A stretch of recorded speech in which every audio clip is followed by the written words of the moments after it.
Assalamualaikum warahmatullahi wabarakatuh. Apa kabar anak-anak? Semoga kalian selalu dalam perlindungan Allah Subhanahu wa Ta'ala, dalam keadaan sehat walafiat bersama keluarga di rumah. Tetap semangat ya, walaupun kalian harus belajar dari rumah, mengingat situasi pandemi seperti saat ini. Anak-anak, pada kesempatan kali ini kita akan belajar bersama-sama mengenai teks tanggapan. Anak-anak, selamat mengikuti video pembelajaran kali ini. Anak-anak, materi kita kali ini teks tanggapan. Materi teks tanggapan terdapat di dalam materi kelas 9 semester genap.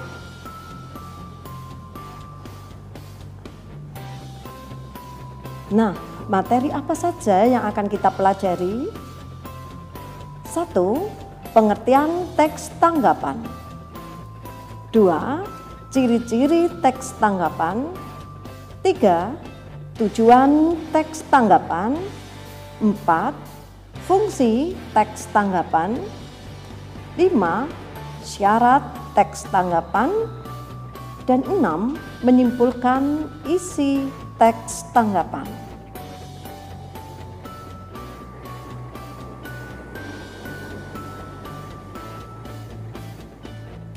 Anak-anak, pernahkah kalian bermain Facebook?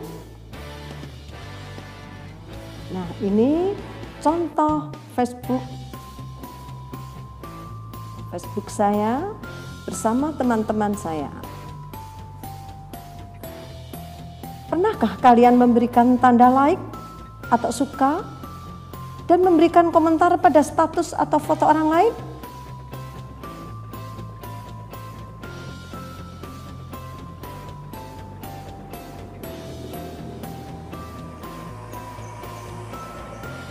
Nah, like maupun komentar yang kalian berikan merupakan salah satu contoh tanggapan.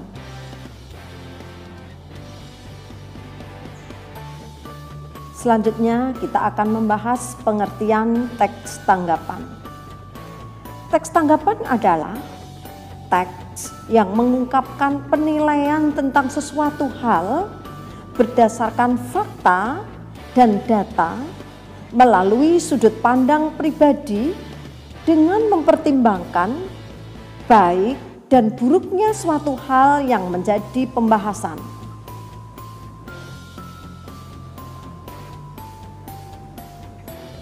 Ciri-ciri teks tanggapan.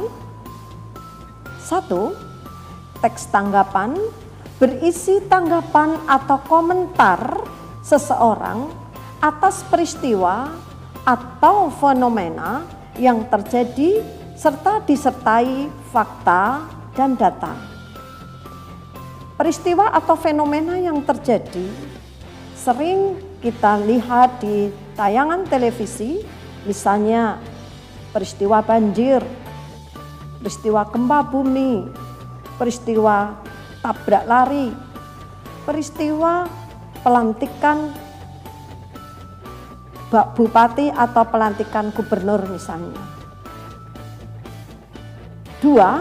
Teks tanggapan dipandang sebagai sesuatu yang bertujuan memengaruhi, mendebat, membujuk, menyanggah, bereaksi, dan sebagainya.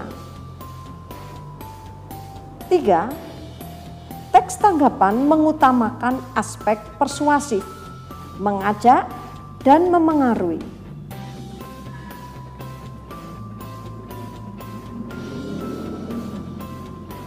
Nah, apa toh tujuan teks tanggapan itu? Teks tanggapan bertujuan memberikan penilaian terhadap sesuatu hal, baik itu mendukung maupun menolak. Kita akan mendukung sesuatu apabila sesuatu itu ada nilai positifnya, ada nilai baiknya, dan berguna bagi kita. Sedangkan apabila sesuatu yang akan kita beri tanggapan itu tidak berpengaruh baik, maka kita akan menolak.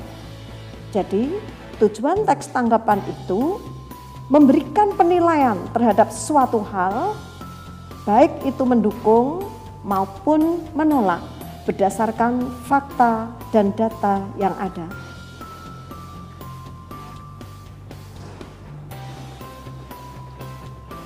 Nah, sekarang kita akan membicarakan fungsi teks tanggapan. Fungsi yang pertama, teks tanggapan berguna untuk memberikan masukan yang membangun sehingga permasalahan dapat terpecahkan atau terselesaikan dengan lebih efektif. 2.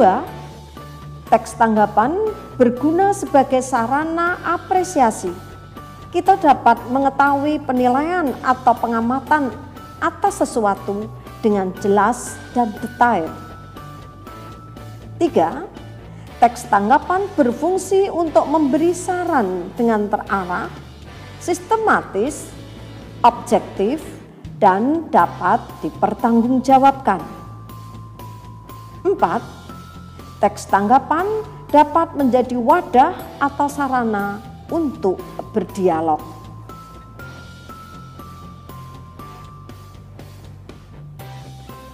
Bagaimana toh syarat-syarat kita menulis teks tanggapan? 1. Harus objektif, apa adanya, sesuai dengan kenyataan. 2.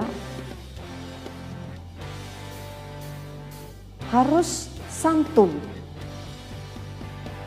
Santun berarti cara menyampaikan tanggapan harus sopan, tidak menyinggung perasaan, dan berdampak positif bagi pihak yang diberikan tanggapan.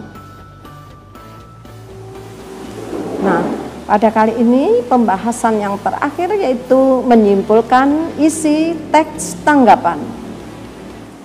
Sebelum kalian menyimpulkan, tentu kalian harus memahami terlebih dahulu langkah-langkah menyimpulkan isi teks tanggapan. Yang pertama, membaca tiap paragraf dengan cermat. Yang kedua, menentukan kalimat utama atau pokok pikiran tiap paragraf. Apabila di dalam teks tanggapan itu terdiri atas 5 paragraf, tentunya ada 5 kalimat utama atau 5 pokok pikiran. Kalimat utama itu ada di awal atau di akhir. Paragraf yang kalimat utamanya di awal disebut paragraf deduktif, sedangkan paragraf yang letak kalimat utamanya di akhir disebut paragraf induktif. Nah, bagaimana kita bisa menentukan kalimat utama yang di dalamnya terdapat pikiran utama atau ide pokok atau pikiran pokok, yaitu apabila kalimat itu bisa diuraikan, dijelaskan dengan pertanyaan apa, di mana, siapa, kapan, mengapa, dan bagaimana, atau kita kenal dengan istilah 5W dan 1H. Kemudian, merangkai pokok pikiran tiap paragraf menjadi sebuah paragraf yang padu. Tadi dikatakan bahwa di dalam kalimat utama terdapat pokok pikiran atau pikiran utama atau ide pokok. Nah, pokok-pokok pikiran itu dirangkai menjadi sebuah paragraf yang padu. Demikian tadi penjelasan mengenai teks tanggapan untuk kali ini. Pertemuan yang akan datang kita akan membahas struktur dan kebahasaan teks tanggapan. Terima kasih, semoga bermanfaat. Sampai jumpa lagi. Wassalamualaikum warahmatullahi wabarakatuh.